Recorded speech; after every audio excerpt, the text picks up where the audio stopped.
this is Sarah from soiledplant and welcome back to my channel. This week it's going to be a little bit more of a low-key video. This is definitely something I've needed to do for a while. All of my string of hearts are just so long and growing so well. I've finally figured out the secret to growing string of hearts, and the answer is a ton of light. But basically I have 3 different pots from salvage cuttings I took several years ago, and all 3 of them are really long. They're about a foot off of the ground. I've taken a few cuttings from these plants over the years, but I think this time I'm going to try a different method in order to kind of fill up the pot a little bit more and hopefully get more sprouts out of my plants. So all 3 of these are going to get a little bit of maintenance and hopefully not trimmed too much, aside from a little like wear and tear here and there, just because I haven't really messed with them since I moved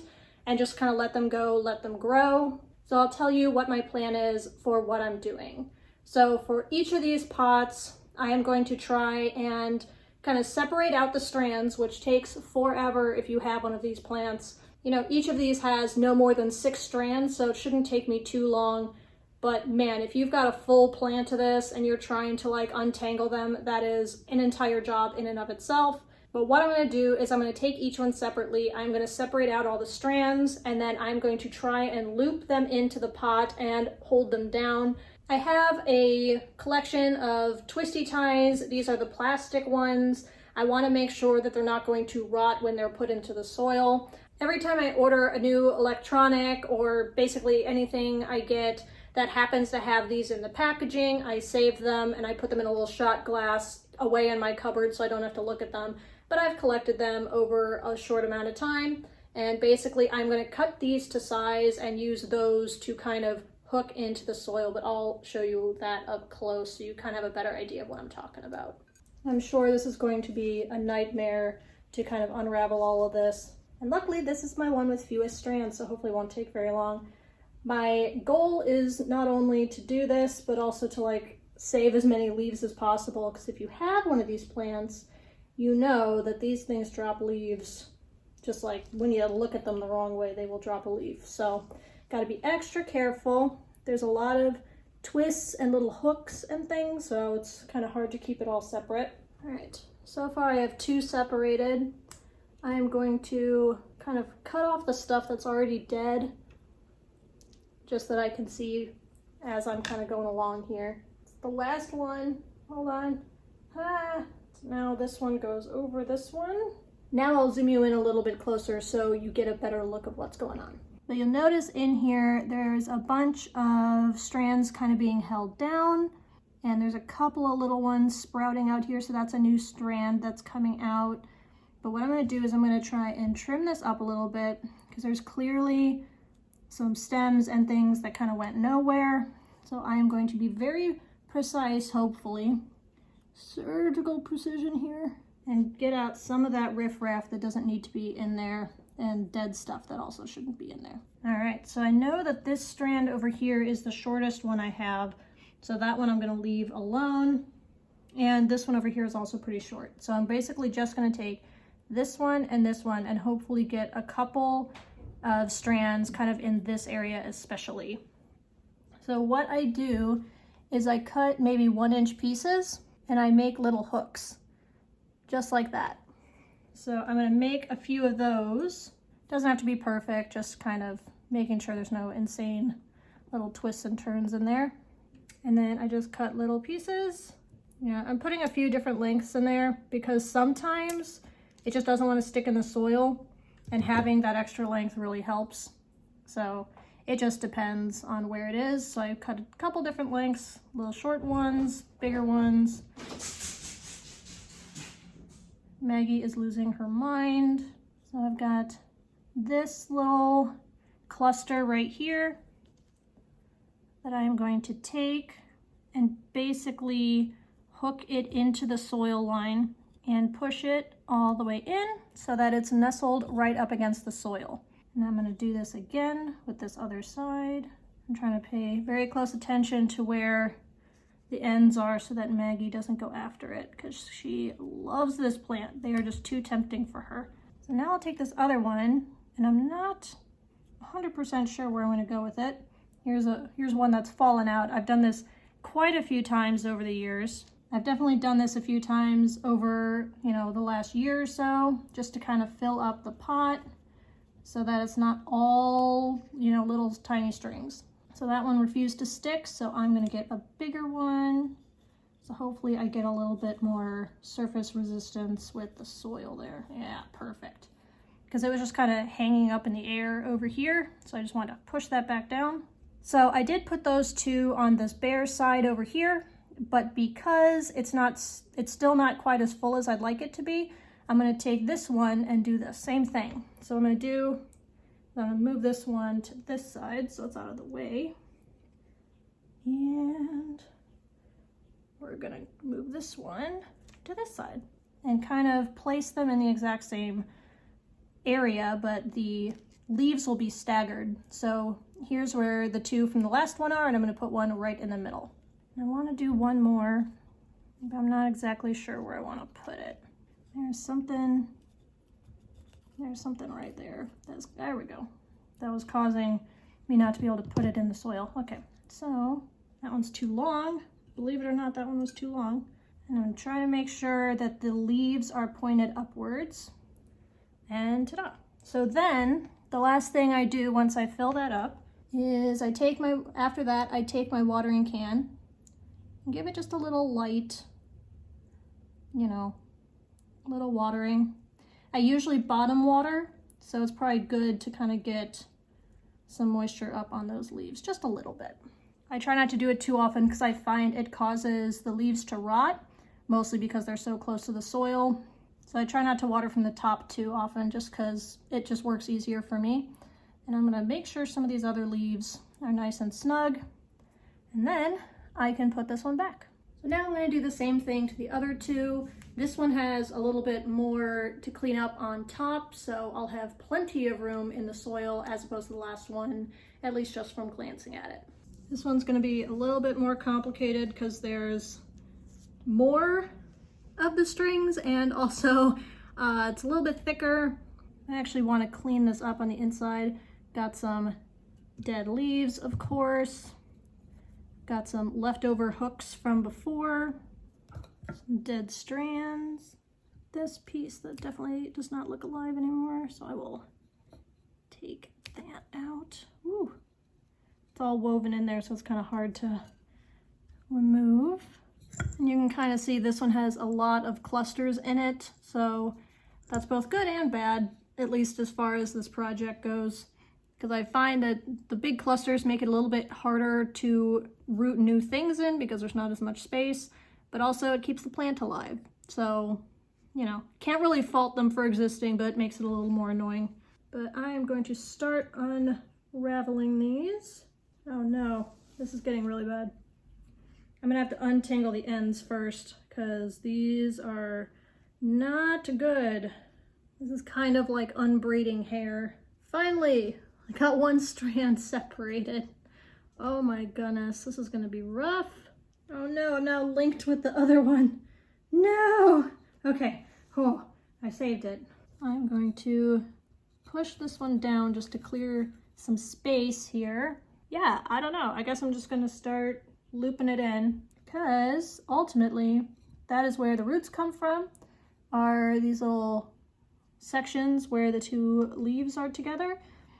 So if you put them in the soil and water, I'll have to water from the top for a little while. I think there is just like a gigantic piece of orchid bark in there. I'm gonna water it just a little bit because it is like the Sahara Desert levels of dry. So hopefully that makes it a little bit easier. It doesn't have to even be in a circle. It can be like back and forth. It doesn't really matter, just wherever you find a little spot. And what I try to do is I try to have the hook go over the node and kind of have a leaf on either side of the hook so that it's more likely to stay in place.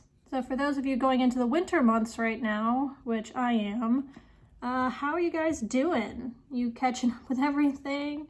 Are you used to it being cold yet? I surely am not. It decided to get super cold, like overnight basically, and we're having a good day today. Today it's actually in the 60s, but it was like, it dropped to freezing, frozen temperatures right away. And I feel like half the people in my friend group got colds, sneezing, sniffling, all of that good stuff, and I am no different. I also had a really awful cold for a couple of days there, but I'm definitely on the tail end of it, so hopefully I don't have to deal with having Kleenex everywhere much longer. Let's see, I did that one already, so I'm gonna put that one over here to the side. I'm sure that even after doing all of this, I'm gonna have to cut these, you know, strands down a bit.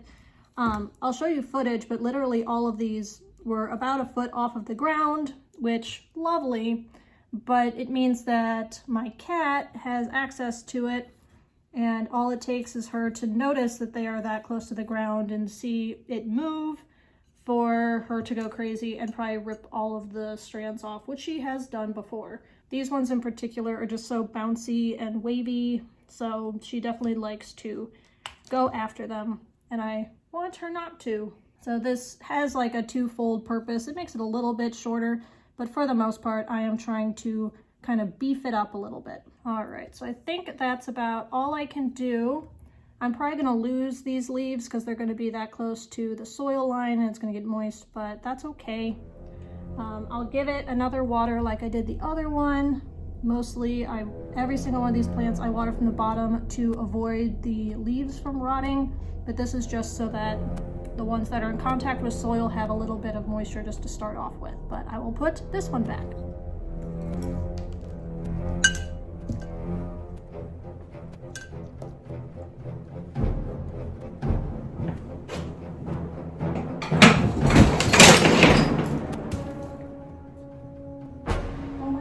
Well, this just happened. As I was trying to put it back, it just shattered onto my head and onto the ground. I don't even know what to do. I mean, it's still a plant. I will put it back in soil and put it on, but oh my gosh, that just literally shattered. I was literally just putting it on the top shelf, and as I was putting it up, it just slipped out of my hands, fell onto my head, and crashed onto the ground. So that happened. Garbage. That is garbage. I'm just gonna put it into a pot. I'm gonna find a new pot. I'm gonna get some soil and I'm gonna try and fix it. I can't believe that just happened. Like, what are the odds? Just such a mess. So, unintentional repotting video.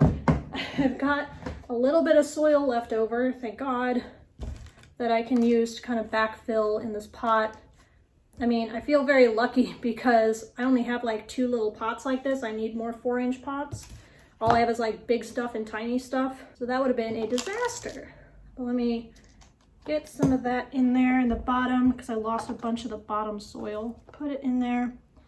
A lot of my little hooks and things have come out. Ugh, what a mess. This has turned into a disaster. The soil isn't going in the gap between the root ball and the pot. So there's like this weird awkward gap on the outside, and I'm trying to fill that in because it was in a terracotta pot before, and some of the soil that was on the edge of the pot stuck to the pot as it crashed and fell. So I'm gonna try and take some of this, the bigger chunks out, because in this little pot, that is not helpful. So much for untangling everything and trying to make it look nice. That's what I get.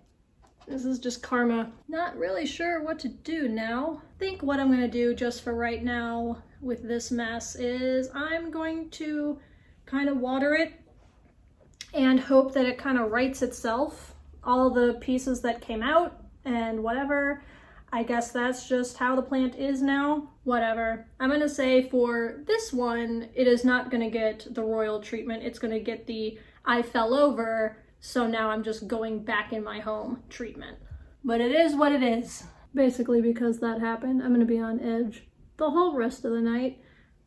But I'm still gonna try and fix this one. So that's what my ultimate goal is, not to throw them on the floor. Just wanted to make sure I made that very clear. I was not intending to throw that on the floor. And yes, the mess is still right there. I just want to finish this and then I will clean.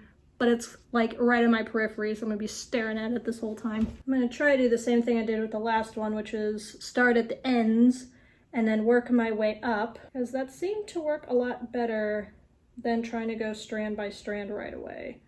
At least when they're this long and gangly, that seems to be the better course of action. I do remember at one point I featured this plant on, I think it was a top 5, bottom 5 video, because I kept killing it and it wouldn't grow. And I was very scared because I love this plant and I didn't want it to die. And magically now I've got 3 plants, but they're all because I was trying to salvage the plants that were dying.